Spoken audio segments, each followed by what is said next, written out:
One. Okay. Hello and welcome to our podcast, I guess. What are we going to call this, Justus? I have no idea. Why TIE fighters are an engineering failure. That's the name of it. That's the name of the podcast. Maybe we'll figure out something better, but for now, that's the name. All right. On this episode of the TIE Fighters Are an Engineering Failure podcast. Actually, let's introduce ourselves. I already said your name. You are Justus. Yes. I'm Josh. This is Justus. You have a YouTube channel, right? Kyber. Yes, I do. It's called like Kyber or something. Yes, it's Kyber, and then I have a secondary independent one, which is the 109, where I just post music and random stuff like that. So. Okay. Everybody go check that out. Honestly, to all my 3 viewers, go check that out. Ah, yes, indeed. I think I have 47 subscribers on my main channel, but then I haven't uploaded anything in about 3 months. I made a model Colonial Viper, and then I haven't uploaded anything on that. So. Right. Really quick, just so I guess people can get to know what we are. What is your favorite Star Wars movie? My favorite Star Wars movie. Let's see here. Oof. I think my favorite Star Wars movie has to be The Empire Strikes Back out of all of them. It's a wise choice. It's a good choice. Yes, it's my old reliable decision. I really like Episode 4, which is not very controversial either. Yeah. Episode 4 is definitely really good. And it's a lot of my opinion on that is informed by the Knowledge Hub video on Star Wars. Which is, it just talks about how utterly goofy the first movie is, Episode 4, and just how completely silly it is. Yeah, I mean, I don't completely agree with everything in that video. Like, he said that The Empire Strikes Back is his least favorite. Oof. I don't agree with that, and he also said his holiday special was the favorite. Ouch, that's a strike to my heart right there, gosh. But I do kind of like what he said about how goofy Star Wars is, and I really just like how fun Episode 4 is. I think I said that in my solo review. Yeah, Episode 4, I think, definitely set a standard for space opera because nobody had seen a story kind of put in that sort of, nobody really seen sci-fi put into that type of storytelling and then executed as well as the first movie of Star Wars did.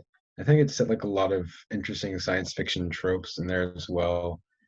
I think the main part why it was goofy is why it was such a great movie because of how creative they were.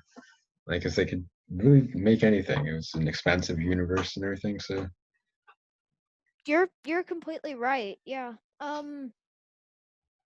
Yeah. And when you look back at the effects in that movie and with the entire original trilogy, it's most of it is practical.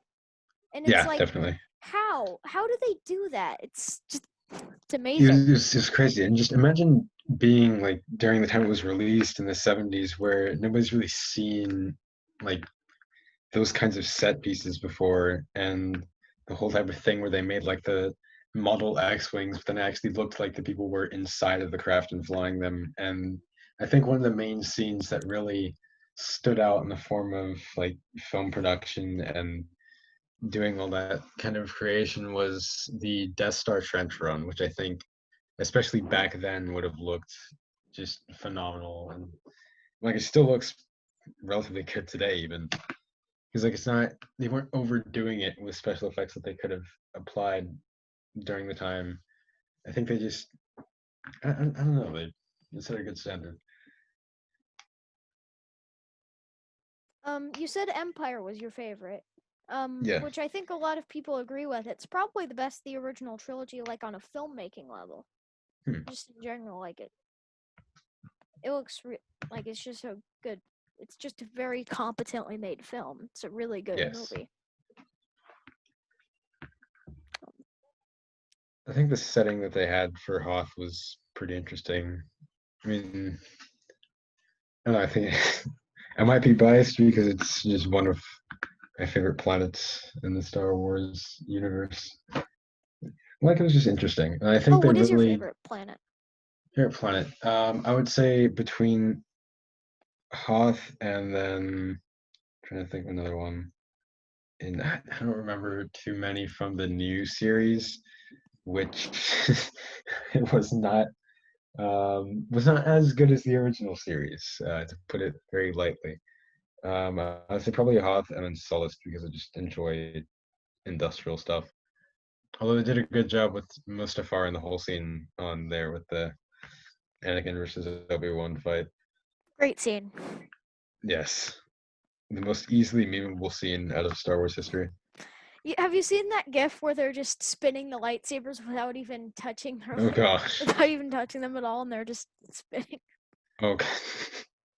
I don't know how controversial this opinion is, but my personal favorite planet is Coruscant. It's just Yeah. it's so interesting to me that like the entire city is thousands of levels up, and there's just such a Yeah. contrast. Like the people Especially on the the upper levels are like they're like incredibly wealthy and they live these great glamorous lifestyles. And then you go like just 1,000 or a couple thousand levels down, and you've got people who live out their entire lives without seeing the sun.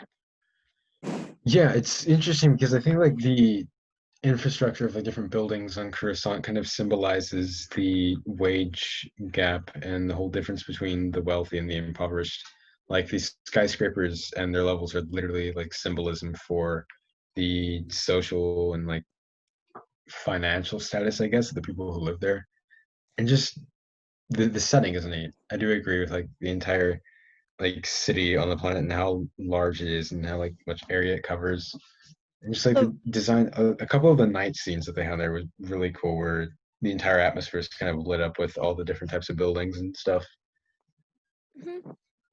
you could say that the rise of the buildings represents the rise of the empire.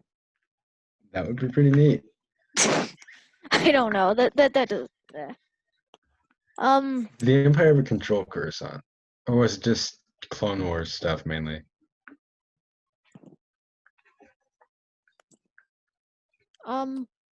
So should we get to like actually discussing the movies now? Sure. Like Which you said, series? all right. So on this episode of our podcast, if you made it this way, cool. Actually, this is probably going to be in the title, but we're going to be ranking and discussing the original trilogy of Star Wars movies. All right.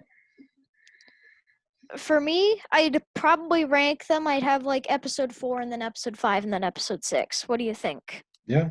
How would you rank them? I essentially did the exact same thing, just switching the positions of 5 and 4. Yeah. Okay. Because if the Last Jedi, oh gosh, I don't want to.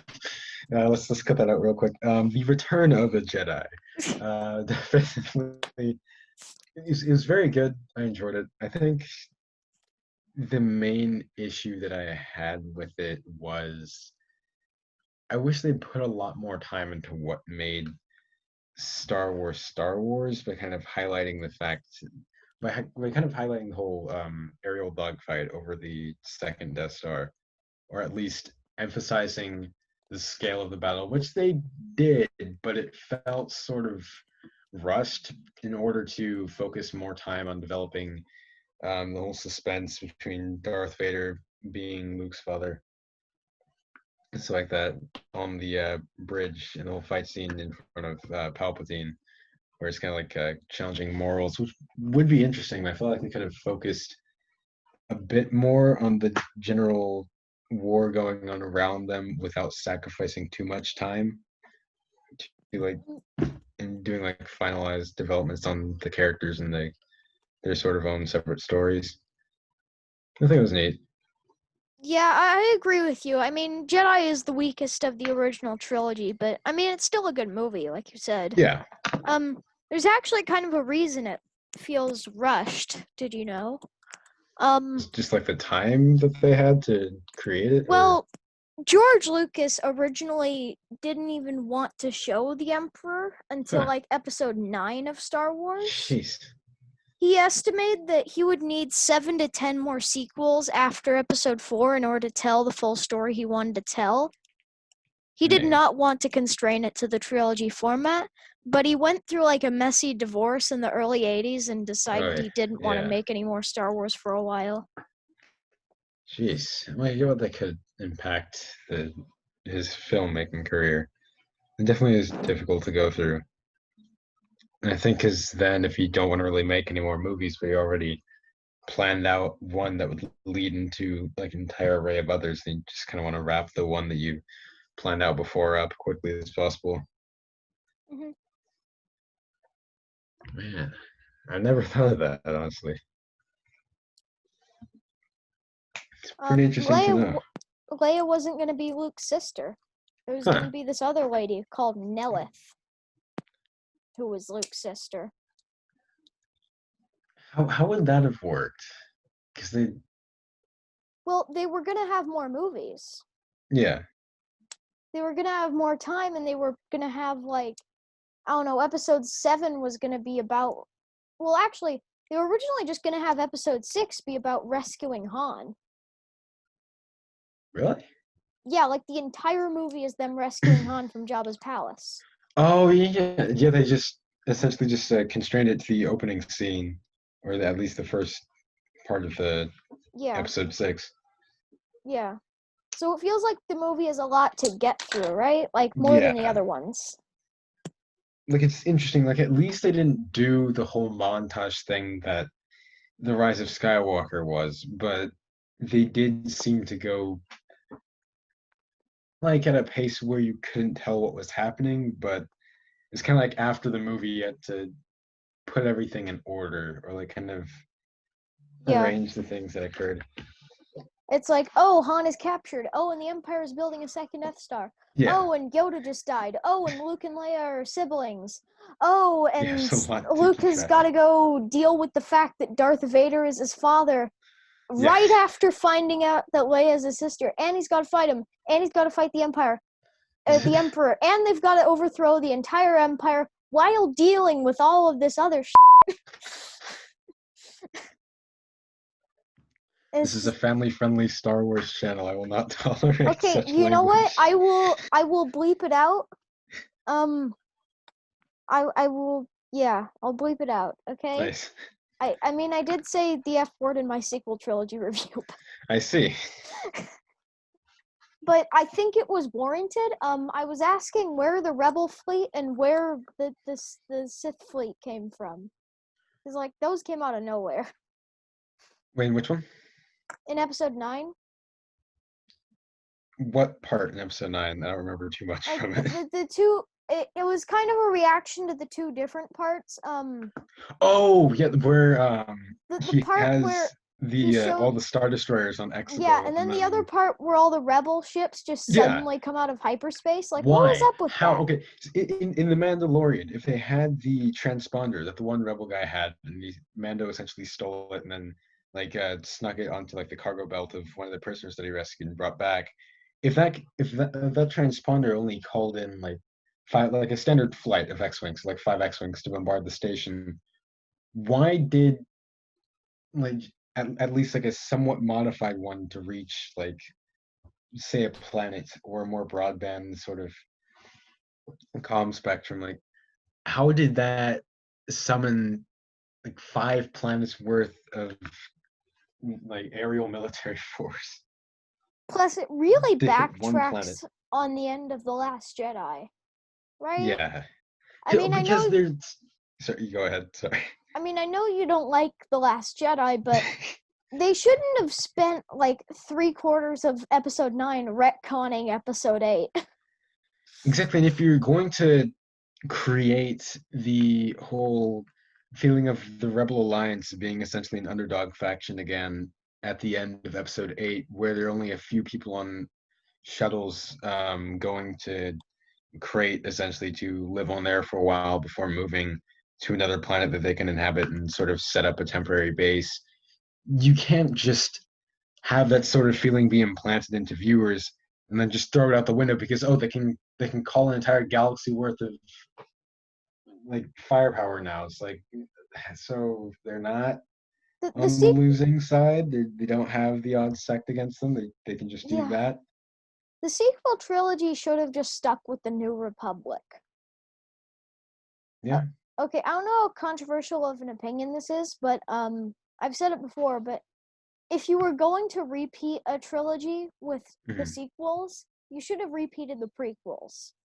It would have at least flowed naturally with the Republic in power and the Sith trying to take back over. Yeah.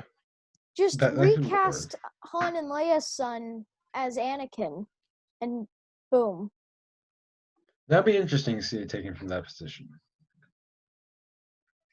Because I wonder how Kylo Ren would work as like a substitute for Anakin in that sense.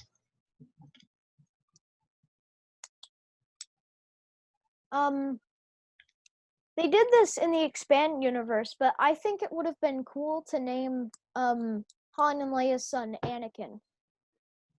Yeah. Honestly, yeah. I mean, Anakin was his grandfather, and imagine like the conflict there, like the pressure on him to redeem the mistakes of his grandfather, and he's just like a kid, and like to rise up to the legacy. Like, if they were gonna like, honestly, actually, now that I think about it, if I could change one thing about the sequels, I would have changed his name to Anakin. Anakin, yeah. Because the whole thing, it like his like part of his story arc is like learning to like kill the past and leave it behind and not have to be pressured by legacy anymore.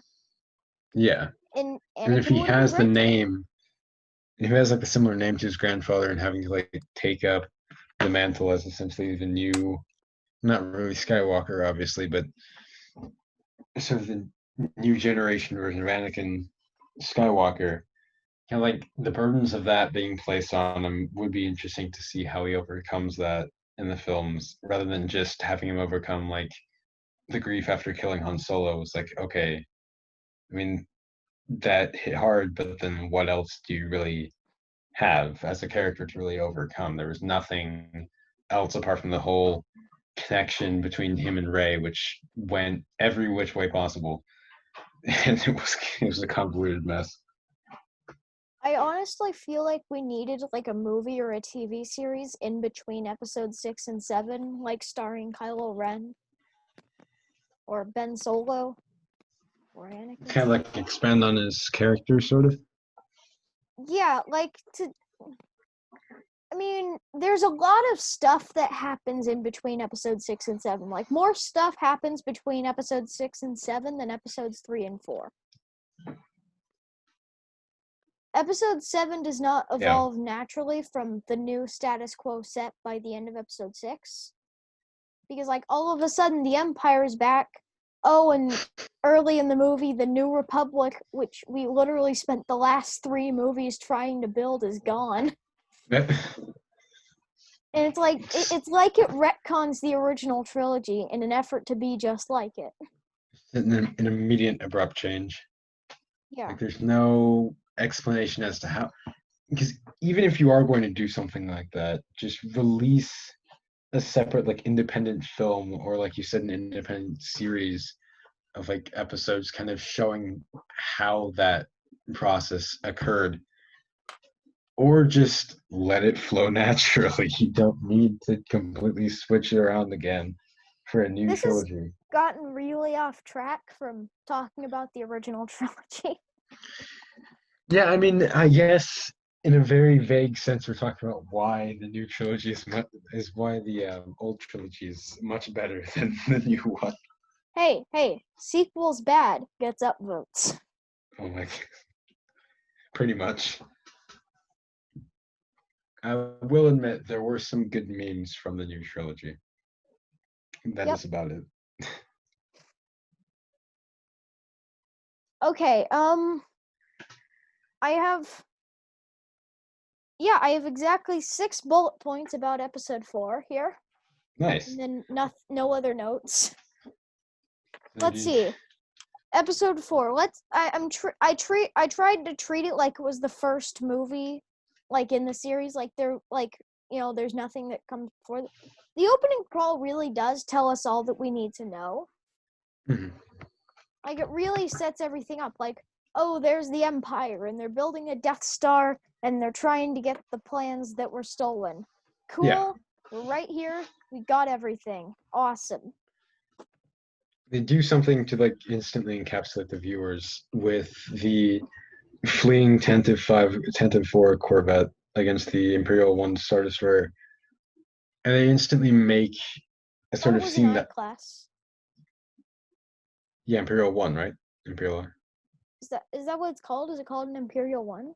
Yeah, it's Roman numerals, I think. Oh, that makes sense. Imperial 1 and Imperial 2 and 3 were for the new trilogy, I think. Oh. And then they decided to strap super lasers onto the underbelly of every other Star Destroyer on Exegol, just because, plot device. Okay, admittedly, that was kind of set up by Episode 8.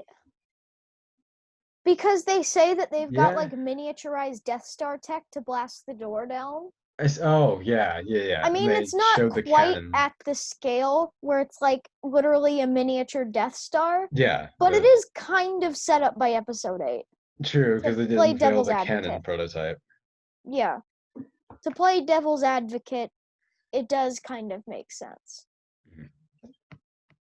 We're coming back to the sequels. I'm sorry. We're gonna go back to the original trilogy here. We should just call this podcast Sequel Bad.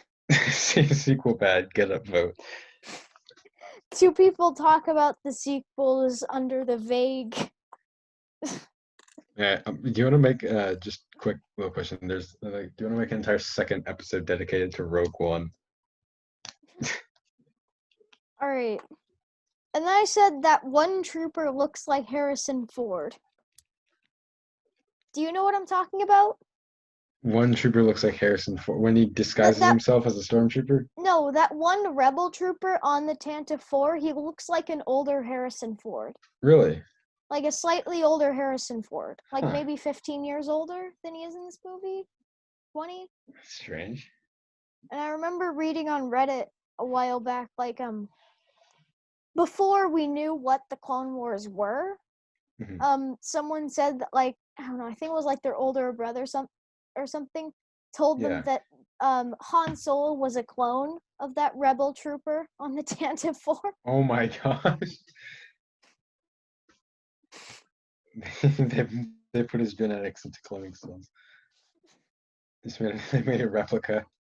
And 2 Harrison Fords exist. Wait, so then Indiana Jones. Wait a minute. So then, when Han Solo, okay, I'm not gonna. I'll stay on topic on the original trilogy. Stay on target. Stay on target.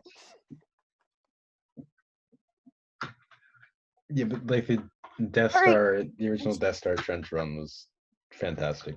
There's also another old fan theory that Obi-Wan is a clone because his name sounds like a serial number, like Obi-Wan. Oh yeah. That'd be like there's an Obi-Wan Kenobi and an AI-3 Kenobi. AI-3 Kenobi. And like the original one was just called Ben. Ben. There's no designation number. It's just Ben. The original one was called Ben, and all his clones have like designation numbers. Oof. I guess he had a lot of clones. They needed to create the perfect Jedi. Imagine if the prequels, like all of the actors were Ewan McGregor, because they were all clones of Ben Kenobi. It's just the entire cast is just him. Every role is played by him. You see like the opening, you see like the dogfight taking place above the invisible hand. It's just plastered on the front of like the ARC 170's hull. It's just faces of Ewan McGregor's face, just plastered on the front of every starfighter that goes by. All of the battle droids and all of the clone troopers and everybody is just Ewan McGregor. They took Obi-Wan's genetic code and then made it into programming and then just fed it to the droids. Like you said, their central processing unit. Maybe they're like they use Zhan Vong and everything is just like genetically modified and based on the original host of Ben Kenobi. Oh Like all gosh. their ships are like organic and everything. And they're Yeah. just Ewan McGregor ships. So I thought of an idea for Or the Death Harrison Star. Ford ships, I guess.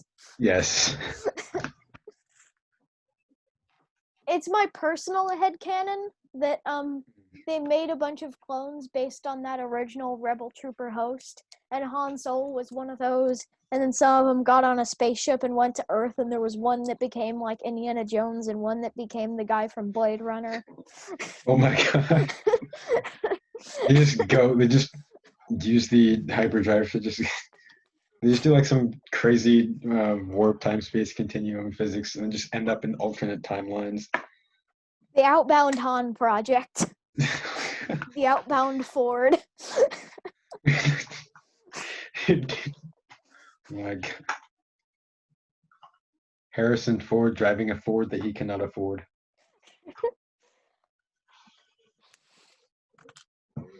What were we talking about before? The original trilogy, yes. Okay, yeah. All right, so I took down that 3PO has inconsistent knowledge about Princess Leia. Like at one point he's like, there will be no escape for the princess this time. And then when he's with Luke, he's like, I don't know who that lady in the hologram is. I think she's important. Confusion. I mean, maybe it was like a damage to his databanks or his memory when they crashed the drop pod, and then went to and got picked up by the sandcrawler. I mean, I guess that could have happened, but it didn't really show any damage that was done to him. The only thing that he really did was complain about the sand on Tatooine. I That don't was like really sand. it. It's coarse and rough and irritating. The prequel memes are great. Oh, I feel like they're so it's great. crazy that R2D2 is able to remember essentially everything. Like nobody has Well, don't you cleared know that his the entire databanks. story of Star Wars is R2D2 telling it 100 years after Episode 6? He just retains all of it. Nobody's George wiped his Lucas memory said banks. so. Jeez. The entire story is R2D2 telling the story in 104 ABY. Huh. To That the is wills. crazy. Alright, and then I said, the Stormtrooper helmets aren't actually consistent. They aren't all the same, actually. There's like some slight differences between them.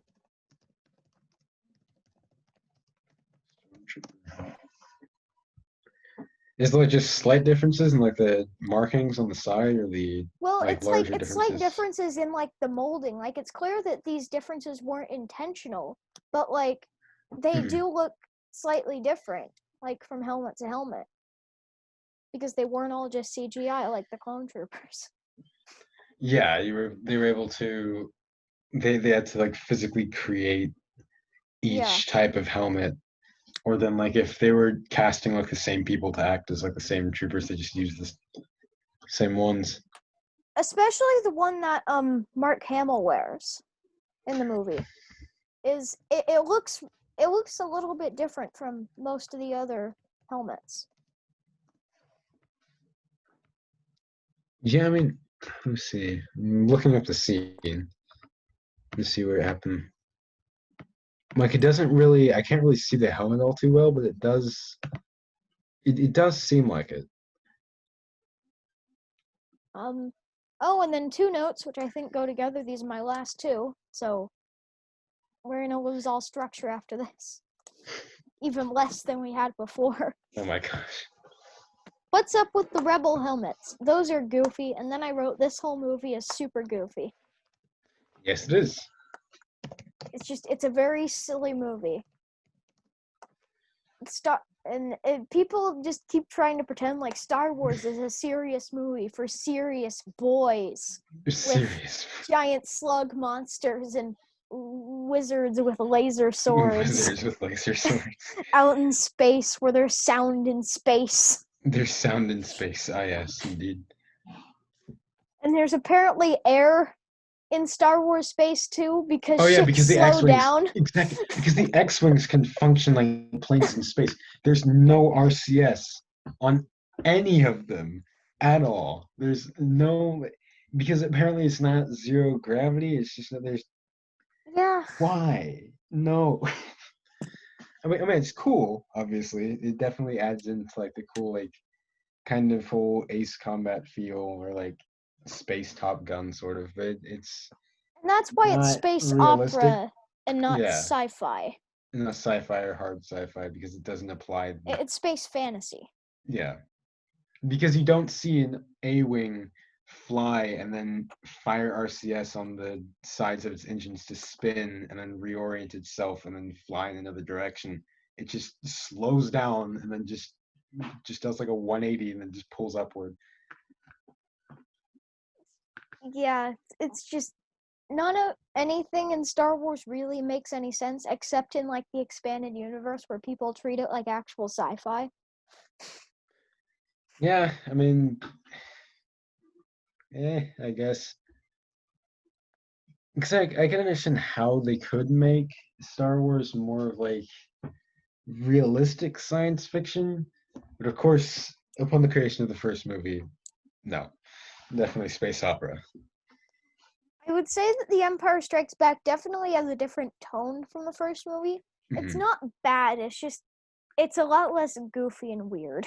Yeah, I think they start trying to take it seriously with The Empire Strikes Back, Which but it's isn't a not like bad thing. It's no, just it's different. Mhm. Like they actually treat it how they would with actual events during a war. Oh wait, we forgot the most important part about the original trilogy, the Star Wars Holiday Special. No, Yes. I'm not You going over can't run this. away forever. I have not seen the holiday special, and I will not. Wait, weren't you on what weren't you there for Yes, part of the I did video I not did? watch. I did not watch all of it. I forgot what I saw. Did you see Jefferson Starship? No, wait. What did it look like? The band. Jefferson Starship. Wait. Jefferson Starship was a rock band in the 60s and 70s, and they were in the Star Wars Holiday Special. Along with B. Arthur and Harvey Korman in drag. Huh. Oh, and Did they masturbating do a grandpa cover? Wookiees. Did they do a cover of Winds of Change? Interesting. Huh. Do you wait? Were you there for the masturbating grandpa Wookie? No. I was not. Chewbacca's father, I think his name is Oh Itchy, gosh. watches softcore VR porn in the living room. Okay. When did that happen? It I was in assume, the Star Wars Holiday Special. You can't run away forever. but when in the holiday special? Because I think I was eating lunch and was just gone for the majority of it.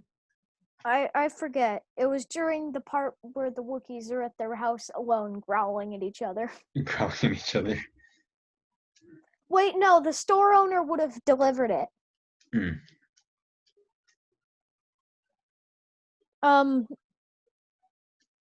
I guess let's keep talking about The Empire Strikes Back. Yeah. I did not know too much about the holiday special, but There's yeah. The Empire Strikes Back is good. yeah, Obviously, it's it started taking itself a lot more seriously by yeah, making it more military sci-fi. yeah. There weren't really too many instances of the use of lightsabers. It was primarily focused on ground combat and Hoth, and then I mean, this is like some sorry.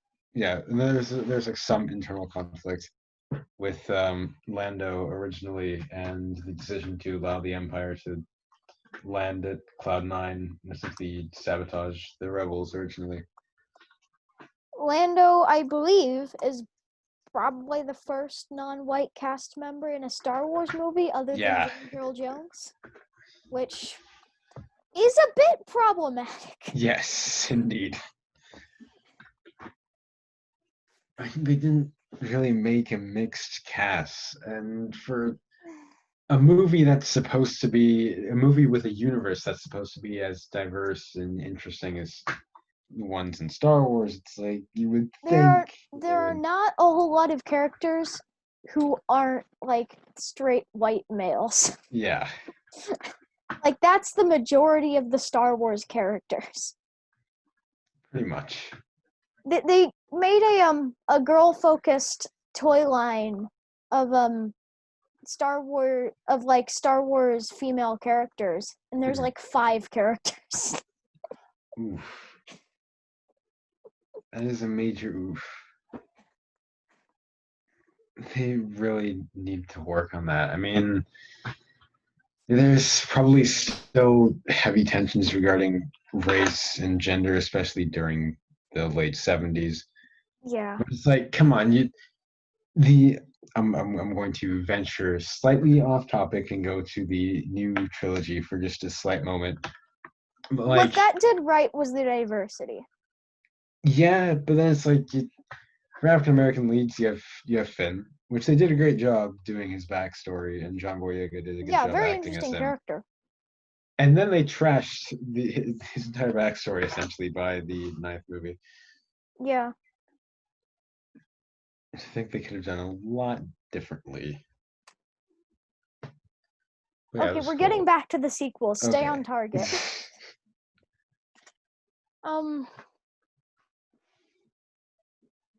TIE fighters. They suck. Yes, they do, but there's a reason they suck from the expanded universe. They're supposed to be cheap and easily mass producible. The Tarkin Doctrine. I understand that, but it's like you have a starfighter that can be hit on there's a 360-degree just spherical cockpit that allows multiple points that the ship can easily be targeted at and fired at. And since there's no shields, even a stray hit can deal damage to it. You can hit the struts that attach the giant solar panel like wings that are just massive targets on their own. And even if one shot like clips the struts in any way, if the TIE fighter tries to pull off any high maneuverability type of like evasion or pursuit moves, then the entire panel will rip off since it has so much mass on either side. I mean, have you watched Rebels? I've watched the first season. I think I haven't seen it for a long time. It gets better after the first season. The first season is not very good, but once it starts being a Clone Wars sequel show that has Thrawn in it, it starts being good. Mm-hmm. Or better, anyway. They have it on Disney Plus, right? Yeah. Okay. Cool. So, I'll be able to watch it. I mean, Captain Rex becomes a main character. Yes. Finally. And their main villain becomes Thrawn. Yes, definitely. And they defeat him with space whales, but that doesn't count. What? Wait. There's also time travel in season 4. Rebel season 4 is kind of whack. Time travel. Why? The World Between Worlds. Have you not heard of it? Yeah, but why? Time travel in Star... I'm not saying time travel in Star Wars is completely impossible. I guess you could... If there's some issue with hyperdrive travel, but if it functions in any way similar to that, like a warp well, this is time travel through the Force. Oh, through the Force, then I have no idea. Yeah.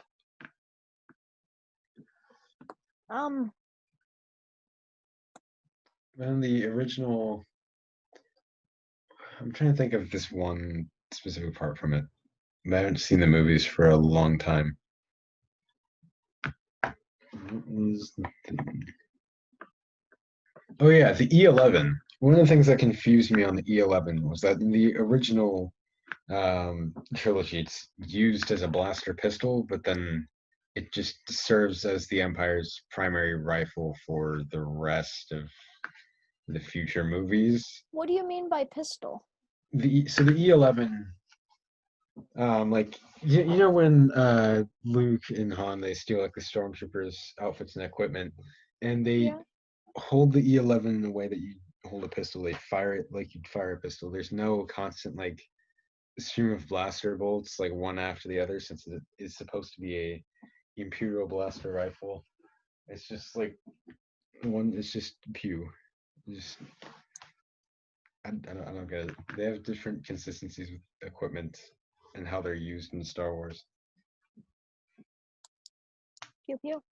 Yes. I Um. think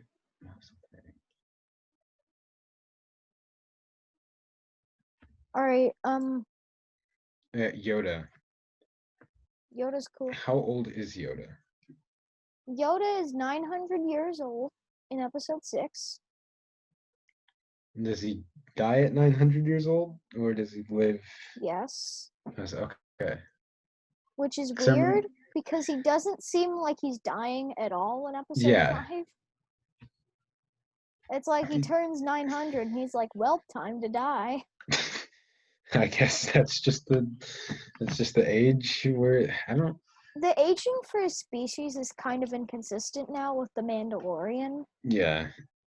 Because it's like, if Baby Yoda is, or the child, The I, child.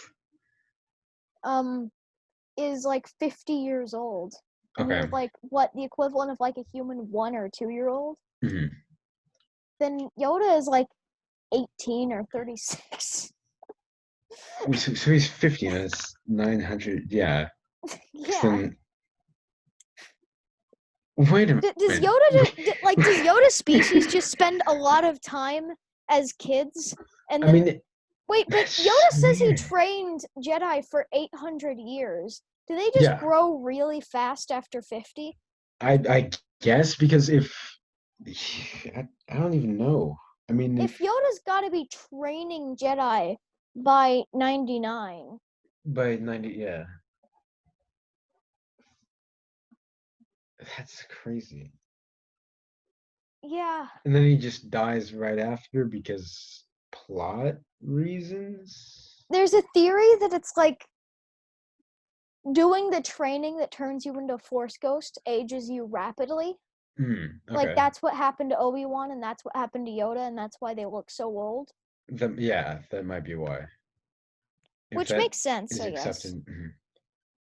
It's kind of like channeling life energy from you to like use as a Force ghost when you do eventually die. And because just constantly using that life energy or something drains from you, obviously, then you just won't live as like long. Force healing, where you have to drain your own life force in order to give it to someone else. Which I like Force healing. I think it's a cool power when it's. Yeah. I mean, not so much in Episode 9, I guess, with Rey and Kylo Ren's completely platonic life-saving kiss. Bruh. No. According to the novelization, it's completely platonic. When you just passionately sacrifice your entire life with a kiss to save someone. Yeah, who's a pretty good friend. To save your enemy, of all people. I think he was redeemed, in air quotes, by that point. But I guess. So I guess they weren't really enemies, but mutual friends, accomplices. When you just passionately give your coworker your life force, your entire life force to keep him alive, like happens all the time. It happens all the time. It happened that one time at Home Depot, actually. It's very common. It happens all the time. That's why. Yeah, like I was at Home Depot the other day. The other day, so I was on the floor, just out of breath. They just fainted because of how great the sales prices were, and they were about to die. So my coworker had to go over and intimately transfer his life force to the coworker in order to resurrect them.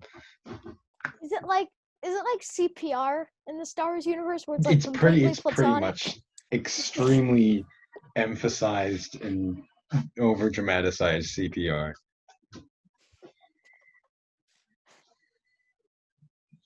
Gosh, that scene will stick with me for an eternity, and I hate myself for it.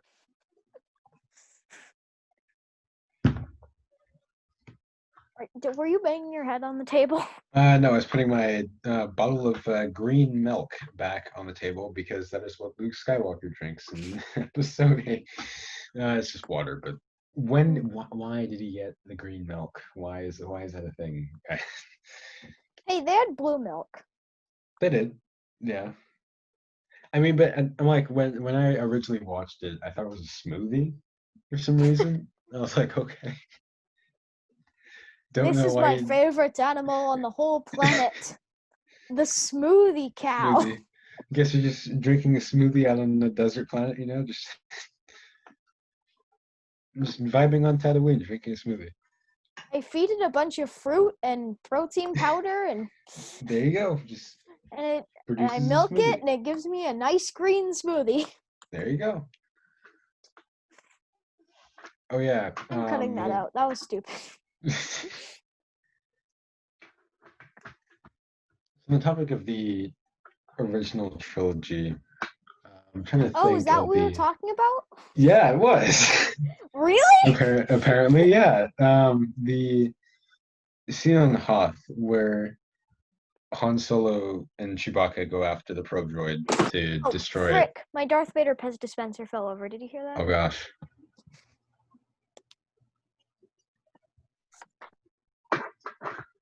I'm sorry, you were saying? I apologize. That's all right. The scene when Han Solo and Chewbacca go out from the rebel base to hunt down the probe droid and destroy it before it could relay their coordinates.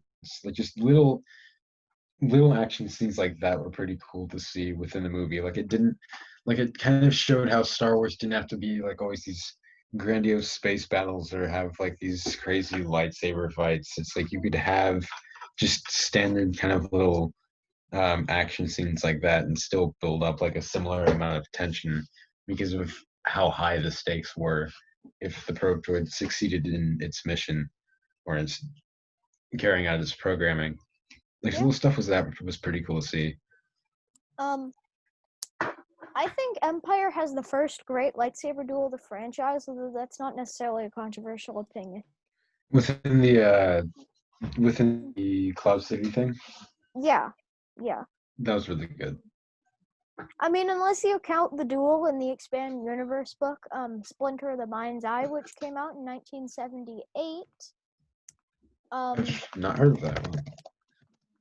Where Obi-Wan's Force Ghost possesses Luke's body and he duels Darth Vader and cuts his arm off. Obi-Wan's Force Ghost possesses Luke's body. And he even references it in the movie when he says, "What if you go to face Vader? I cannot interfere." Which is technically a reference to that book where he did interfere. It's crazy. I believe need to read that. Lucas wrote the story to that, and it was originally supposed to be like a low-budget sequel to the original Star Wars if it didn't make money. I guess. I mean, a low-budget sequel. Yeah. I haven't read it. I've intended to, but I haven't. Like it seems interesting. Yep. Also, there's a lot of romantic tension between Leia and Luke.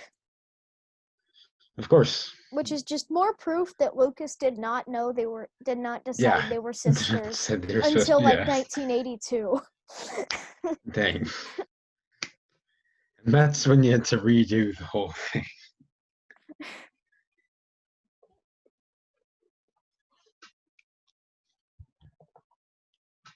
Oh, also I heard in that book that Luke at one point has to like pick a lock on a door. Yeah. So he just fiddles around with his lightsaber until he finds a setting that picks locks. Nice. No one actually knew what was going on. Yeah, there's always a handy little setting on the lightsaber that allows you to pick locks. It just functions as a kyber crystal powered Swiss Army knife. It's Actually, kyber crystals for lightsabers weren't a thing yet, and the book is about the search for the kyber crystal. Not spelled there's only one. K-Y-B-E-R, it's spelled K-A-I-B-U-R-R, and there's only one of them. I'm confused. Me too. Wait, so they weren't powered by the crystals, though. I don't think so. There was just one big crystal that you could go out and find. Presumably, it was the splinter of the mind's eye. But then, what do they use to power the lightsabers? I don't know. D batteries. Yes. But they're not like D batteries. They're like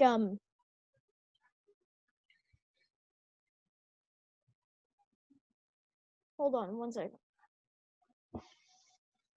They're not D batteries. They're Dorn batteries. Perfect. Because that is amazing. Dorn is Ariabesh. Oh, and Splinter of the Mind's Eye, the book is written by the same guy who wrote the novelization of episode 4. Who wrote the Splinter of the Mind's Eye? Yeah, except he was a ghostwriter on the novelization of episode 4, so it's technically credited to George Lucas, but it was written by this guy called Alan Dean Foster. Alan Dean. All right. Who also wrote his own pretty whack treatment for what he would have done with episode 9. With like a billion clones of Snoke. Oh gosh. I'm serious. It's a real thing. A billion clones of Snoke, all piloting a Star Destroyer with a Death Star cannon mounted on its underbelly. Yeah, there's like a bunch of clones Beautiful. of Snoke. Kylo was like Snoke calls Kylo to a ship, and then Kylo's like, I killed you, and then Snoke is like, you want to kill me again? And then he does, and then another Dormammu, Snoke like walks out of a closet, and he's like, are you happy? Gosh. That would be a way too protracted fight scene for anyone to handle. And there's like a scene with like a bunch of Snokes just fighting, like... Oh wait, no, and Luke didn't actually die. He just died, but then he also was somewhere between living and dying, and he comes back alive. He was somewhere between living and dying. So we see like in like the Force equivalent of like the Void or something? I guess, but like also his body disappeared. So he just... Wait. So he's a Force ghost the entire time? No, he's not though, because he has physical form. Okay. But his body is gone. Yeah, his body was gone, and he brought it back from the spirit world.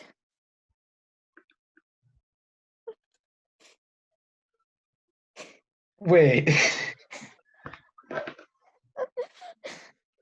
I thought this was science fiction. It's space fantasy. Yes, I guess it is. Hold on. What? Let me confirm this. What genre is Star Wars technically? Let's see here. Oh my gosh, it is. Okay. Okay. Correct. I heard that Obi-Wan calls Owen Lars his brother in the episode 6 novelization. Mm-hmm. And Owen Lars is Luke's uncle. Uncle. Technically, well, his like honorary uncle, I guess, in this version. I see. And then they actually retconned this years later, so that it's like let's see, Obi-Wan. Let's see, there was a series of junior novels called the Jedi Apprentice series, where Obi-Wan imagines that he has a brother named Owen on his home planet of Stujon. But then it's revealed, like, in another book, I want to say it would be the Kenobi book, or some other comic or something, where he goes like, Yeah. Anakin was my brother, so therefore his brother is also my brother, named Wait a Owen. minute. They retconned it. 90% of Star Wars media is just retcons. Oof. You would not believe the insane retcons that have been done. Oof size large. Oof size XXL. 90% of the media is just retconned ideas. Yeah. Let's see, in the original Marvel Star Wars comics that came out while the original trilogy was coming out. Yeah. There's this one Mandalorian who's like, oh, I fought in the Clone Wars.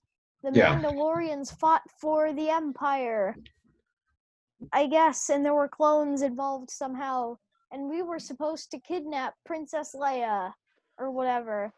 Wait, so is this... And then they retconned it later where it's like, oh wait, no, and he said my squad was led by Boba Fett. And then it's like, and then they retconned it. And then they retconned it. Hear out the retcon, okay? It wasn't Leia, it was her mother. Who the Mandalorians were hunting? And it wasn't the Emperor they were fighting for. They were fighting for Darth Sidious of the Confederacy of Independent System. So technically the Emperor, but from a certain point of view. And let's see, it wasn't actually Boba Fett they were fighting under because he would have been like 10 at the time. Yeah. It was a rogue clone named Spar who pretended to be Boba Fett. And then in the Republic Commando novels, after this retcon happened, they basically made this guy, they basically made the Mandalorian that Leia talks to, or, you know, the Mandalorian who told the story initially, into a completely different character, because he apparently told the clone to pretend to be Boba Fett. Okay. But he's still mad at Boba Fett, the actual Boba Fett, for leaving him. He was assigned to pose as Boba Fett. He told this guy to pretend to be Boba Fett, and then he got mad at the real Boba Fett for working for the Empire sometimes. It's just confusing. Yeah, exactly. So much of Star Wars makes no sense, and it's just it's retconned, and so much of it doesn't make any sense, and then isn't retconned. It's just a mix. It's just a mix of various types of media. Yeah, none of it makes any sense at all. But I guess that's why it's a very fun series to watch. Yeah. Science fiction doesn't always have to make sense, and you could put fantasy aspects into it. I mean, Empire is great. It's a great movie. I like it.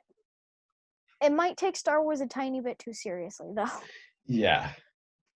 It's like, I don't think you can quite go quickly from lightsaber duels, space magic, and just all that crazy stuff to actual infantry combat and somewhat realistic objectives and dogfights, and then still keep the laser swords.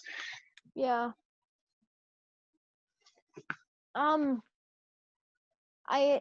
Should we talk about Jedi now? Pen. I dropped my pen. It is gone. What? I dropped my pen. It is gone now. Rip. Oh. Can we get Neff in the chat? And The Last Jedi. Ewoks. I don't know what's up with them, honestly. I mean, I guess it was interesting. They're goofy. They're silly. They're returning Star Wars to its roots. Yes. Originally, they were gonna make Jedi a lot darker, but then Lucas wanted to sell more toys. So, Ewoks. Yeah. Ewoks and Han doesn't die. Yeah. Harrison Ford really, really wanted Han to die in Episode 6. Ouch. See, he As just did wants to. I think the director of episode 5. Why did he just? Oh, he no longer wants to play the character, did he? I don't think Harrison Ford liked the character, and the director of episode 5 one takes Star Wars in a really dark direction. Hmm. He was taking it really seriously. Jeez. Like, I honestly wonder if they did make kind of spin-offs or like little reveals of snippets from these films as like what they would have looked like. Like, it'd be interesting to see that and then compare it to the actual product that I'd they like to decided to put see up on twins screen. Luke and Nelith. Yeah, is it Nelith or Lilith? It's Nelith. Nelith. Yeah. Okay, I wonder when were they supposed to introduce? No, like I know they're Yeah, planning on Nelith making. Skywalker. Like I knew they were planning on making numerous other films, but Actually, when? you can read the first draft of Empire from like 1978. There's the ghost of Luke's father. Luke's sister is called Nelith. I'll have to look that up. What? So I'll have to look that up. Yeah, it's on Reddit. Of course. Everything is on Reddit. At this point, yeah. Your entire life story is told on Reddit. Reddit knows how God. you will die. Oh God. I get assigned to pilot a TIE fighter. That's how I die. Space Force. No. It's just a bunch of TIE fighters. Our sources show that the corona comes from space. The corona comes from space. So in order to combat the coronavirus from space, we're going will to be sending TIE build a fighters gigantic out. thing around the planet to only supply us clean air into our atmosphere. B, actually try to cure what's on Earth first before trying to figure out how it occurred in space. Or C, We will be sending out TIE fighters into space in order to fight the corona. fight the corona. We will literally fire upon the corona in order to destroy it. We will find the areas with the highest coronavirus density, and we will shoot them with our lasers. Indeed. How the U.S. solves problems. Yeah, I wonder the Mon Calamari. I wonder if they. I wonder what the Mon Calamari's reaction would be if like travel to they send a diplomat to Earth or some like a Star Wars version of Earth that exists anywhere where humans are and essentially are witness to actual calamari. I wonder what they would think. Fun fact: the what is it? The blasters in Star Wars aren't actually lasers. They're like Just bolts like of energy. Just like heat based weapons. I guess they stopped using actual lasers because they could like deflect those with like armor and plating on ships and stuff. Yeah. I mean, they've got deflector shields now, and I mean, honestly, at this point, they may as well just go back to using slug throwers. So, yeah, honestly, just have literal broadside cannons on ships now. Because I think they had that on like other science fiction. It's science fantasy, not science fiction. I mean, slug throwers are a thing in Star Wars. They're like actual metal projectiles coated in little bits of energy. Keep them in like handheld weapons like the cycler rifle and the Vanguard shotgun. Yeah, and if you shoot them at a Jedi and they try to deflect it, they get like a bunch of metal. Yeah, they can like deflect energy or direct energy weapons. So what is Stormtrooper armor actually made of?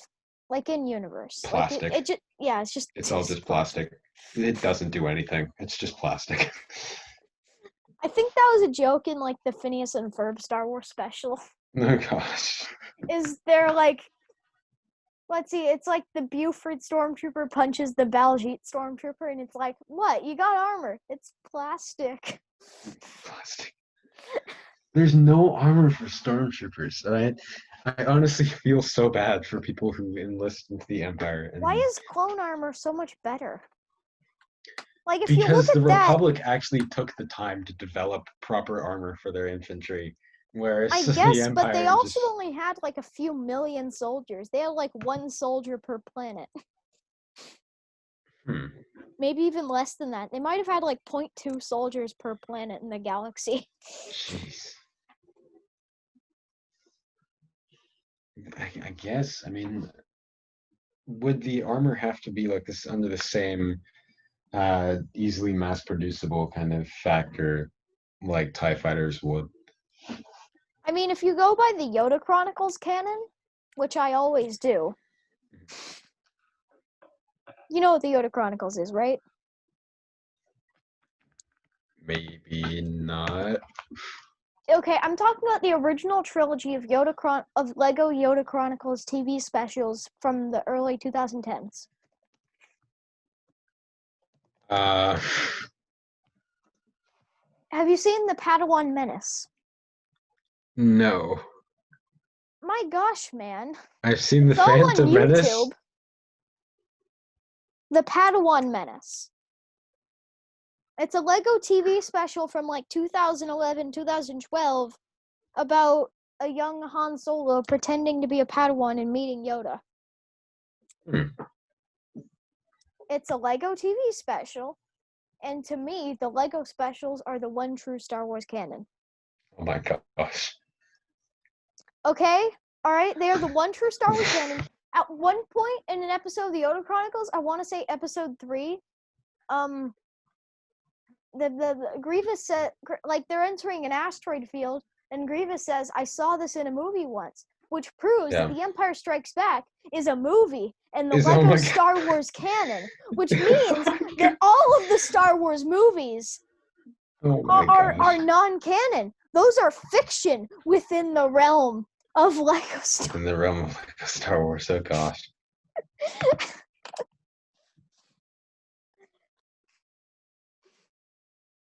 All right? It's the Lego Star Wars canon is the one true canon. It has both the Old Republic and the sequel trilogy in it. I mean, they have an E-wing, so I'm in. The Old Republic, let's see, they're in the Yoda Chronicles, they're Sith troopers and they're fighting with the Separatists during the Clone Wars. Wait. They're Sith troopers from the Old Republic era, and they're Okay. fighting with the Separatists during the Clone Wars, which for some reason includes Darth Maul. I mean, even though Anakin is still a Padawan. interesting. Okay. The Because chronology is all off, but to me, that's why this is the true Star Wars canon, and everything else just contradicts it. yeah, because just Obi-Wan and Qui-Gon Jinn during the original confrontation with Maul. Let's see. So then Anakin is a Padawan in the Yoda Chronicles, and then he's Yeah, well, Anakin is a Padawan. Well, it takes place during the Clone Wars. Mhm. And Anakin was a knight when Maul came back in the Clone Wars TV show, but he's Yeah. a Padawan in this, and Maul has robot legs and is for some reason fighting alongside Ventress and the rest of the Separatists. Huh. Okay, but anyway, bring this back to the original point. In the Yoda Chronicles, when they clone a clone, they also clone his armor. It's effective. Oh, and they can also do it instantly. Yeah, no, it's definitely effective. Oh, and the clones are force sensitive. Are you serious? Yeah. No wonder. No, Yeah. yeah. Jack 14, my boy. My favorite Star Wars. Look up Jack 14. Wait, hold on one sec.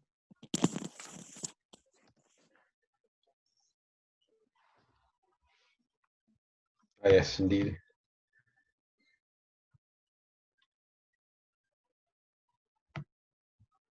That is amazing.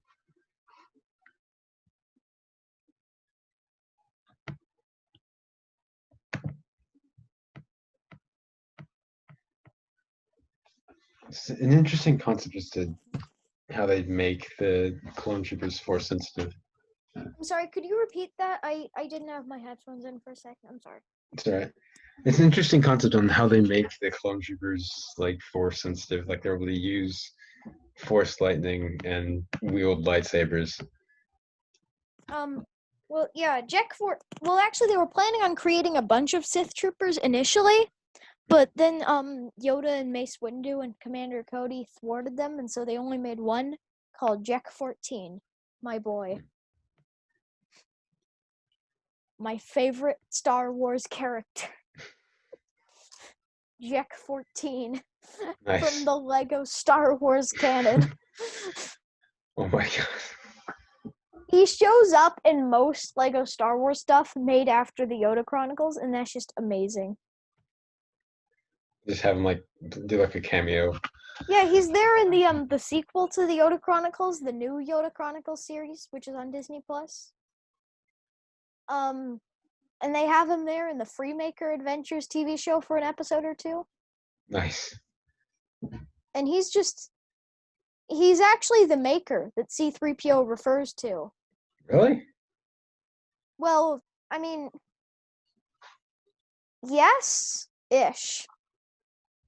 Because he makes a bunch of droids on his planet. Interesting. And one of them happens to be like the protocol droid, like C-3PO. I mean, it's kind of debatable because he started building a bunch of droids during the Clone Wars. And I think C-3PO says it in like episodes 1 and 2, maybe. So it's kind of debatable. But, I mean, it's my headcanon. My boy Jack. Nice. I mean, the armor looks really cool. Yeah, it does, doesn't it? I mean, he has an E-wing, so automatically that classifies as cool. Wait, what? Wait, E-wing? The E-wing. They refer to it as the stealth starfighter, but it's an E-wing. It's the heavily modified E-wing. Yeah, I actually have the Lego Jack 14 stealth starfighter. Nice. It's under my bed right now. It looks pretty cool. I think it's got some pieces missing, but it's a pretty neat design. Jack 14, my favorite Star Wars. My favorite Star Wars. All of the Star Wars, out of all the Star Wars and Star Wars, yes, Jack 14 is my favorite Star Wars. It's my favorite Star Wars. Yeah. That and Obi-2 Kenobi. No. I'm actually gonna look that up if that's.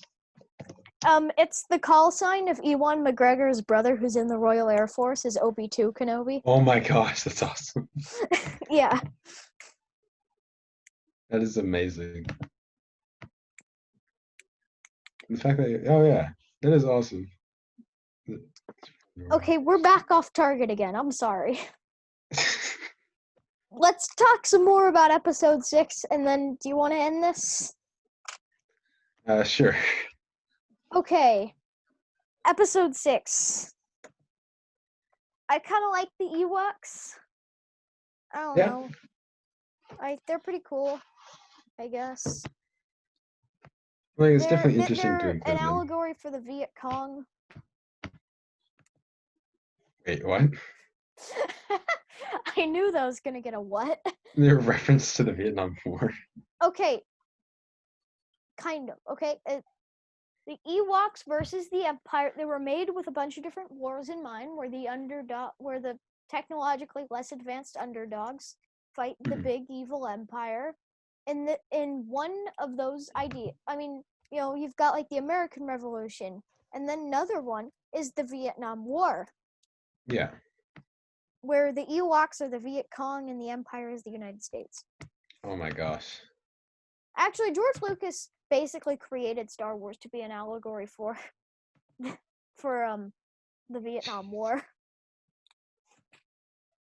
But the reason it's set a long time ago in a galaxy far, far away instead of the future, like the first draft, I think, is because he wasn't allowed to like directly criticize the Vietnam War at the time.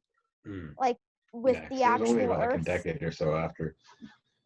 Yeah. With the actual Earth.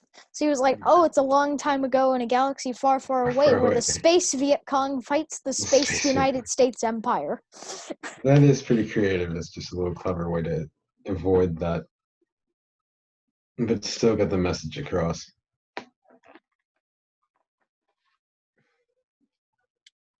The space Viet Cong. The space Viet Cong.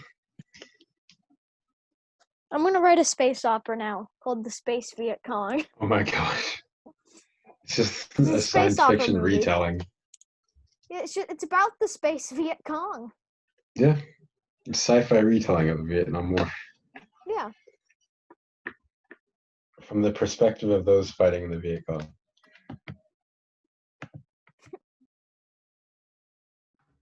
Alright, so okay, it's about the brand new American space empire. It's expanding into space and they find a brand new planet out in space. And it's called Space Vietnam. Indeed. The planet Vietnam. And they go there and then they're fought back by the space Vietnamese. And wait, is this Avatar? Oh frick, this is Avatar. Oh, James Cameron's Avatar. Wait, no, that was about Native Americans. This is about the Viet Cong. So we're technically in the clear here. We can make this film.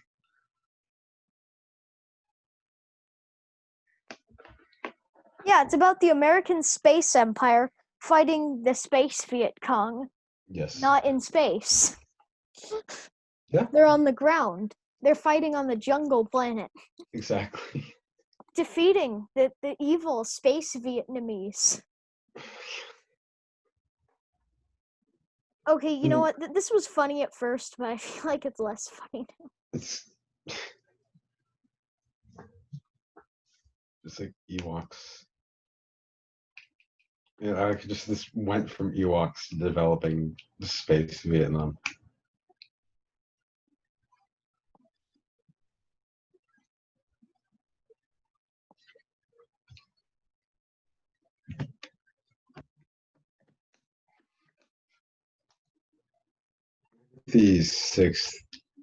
With episode 6, I'm trying to think of the specific part in the film.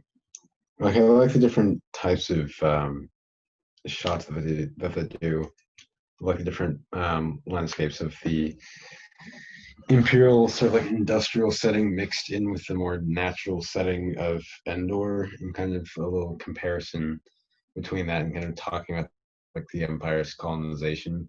Actually, another original plan for Jedi was to have them go to the Empire's capital, the city planet, not called Coruscant yet. It was called Had Avanon, and it had 2 Death Stars orbiting it.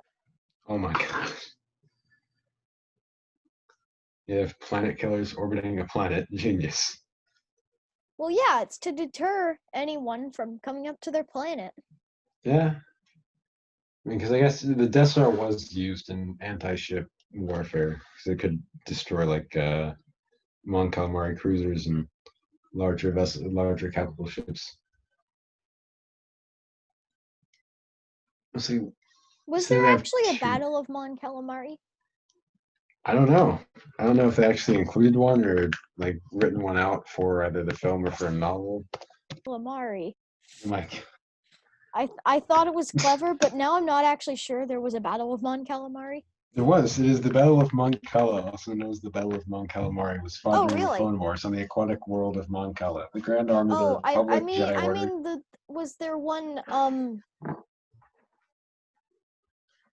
Was there one during the Galactic Civil War? I think. Because I feel like Mon Cala was able to pretty well deter the Empire. Well, the combatants were the Grand Army of the Republic, Jedi Order, and the Gungan Grand Army, which came to the defense of Mon Calamari to fight the invading Separatist droid army. Okay, wait, there's a few. There's a few different There's a things that they can. few Imperial era battle type things. Mm-hmm. There's one called the Mutiny on Mon Cala, which is about. Okay, yeah, it's about them fighting the Empire. The date is 21 BBY. Yeah, that's the Clone Wars one. There's a few Galactic Civil War era ones too.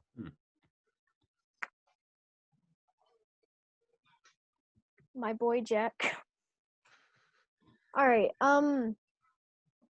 Yeah, actually, the reason that they didn't include Coruscant or Had Abaddon or whatever in the movie was because they did not have the budget at the time to make that. Oof. It would have been very difficult with their effects, especially working with the budget they were, which was huge, but not big enough. Yeah. I think that's usually the problem. You will have enough for one specific way of how to make a film, but then if you want to do anything slightly different from it, or in a original way or something, there might not be enough. Barely. Especially since Lucas was financing all these movies himself. Jeez. Yeah, he did not like getting studio funding, because then they would have more creative control. That's and he crazy. did not want to concede that. Oh yeah, because he wanted it to be his own original idea. Yeah. Well, I guess that definitely is a smart decision to do, especially if you want to create it with your own creative vision. Yeah. And not have a company or a different production studio take the reins of it. Yeah. Alrighty. Final verdict on the original trilogy. Have we changed our rankings at all? I don't think we have. Okay. 4 and 6 are really goofy and fun. Yeah. And weird. And episode 5 kind of sticks out like a sore thumb, but that doesn't make it bad. Also, lots of completely pointless behind-the-scenes trivia and sequel bashing. Right? In which one? 5? Oh, no, I'm not talking about the movies. I'm talking about our podcast.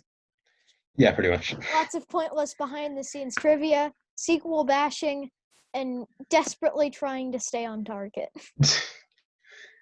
There's nothing you can really do with the sequels apart from bash them for not being that great. What do you want to do next week? Do you want to do this again next week? Sure. All right, what do you want to do next week? What do you want to talk about? Probably trying to think of the film. Either it's something on a sequels rant or just do you want to talk about the prequels? Yeah. Just how they easily became one of the most memed films. All right, and let's next time let's actually watch the movies beforehand and take some notes so we can have some more structure.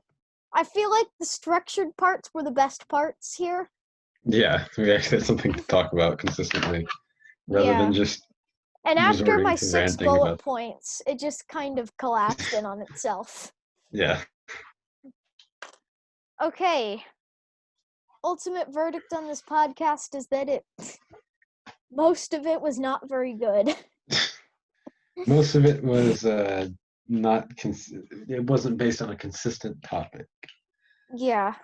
Hopefully, it was hilarious, but it wasn't based on one sole thing. Yeah.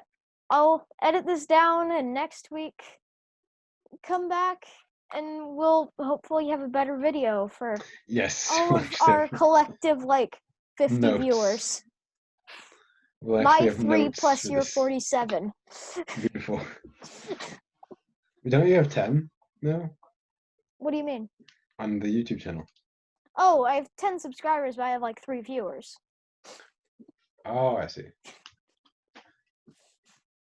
Well, hopefully the video does well. Hopefully.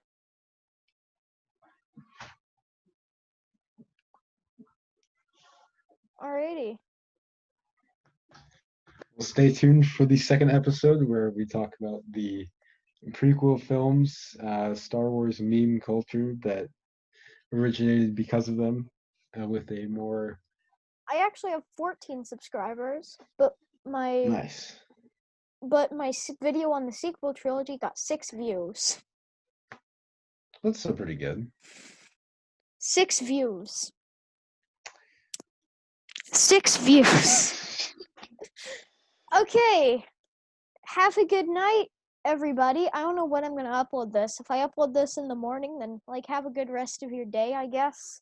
Yeah. If I upload this in the afternoon, have a good rest of the afternoon, evening. If I upload this at night, then have a good rest of your life. Yes, indeed. But I wish that the rest of your life is pretty bad if I upload this in the afternoon or morning. Well, thank you very much for having me on the podcast. You're welcome. Thank you for being on my podcast. I'm glad I had someone else to share all my pointless Star Wars trivia with. No problem. Instead of annoying everyone else in my life. Alrighty. Okay. See all you guys next week talking about prequel memes. I'll see you then.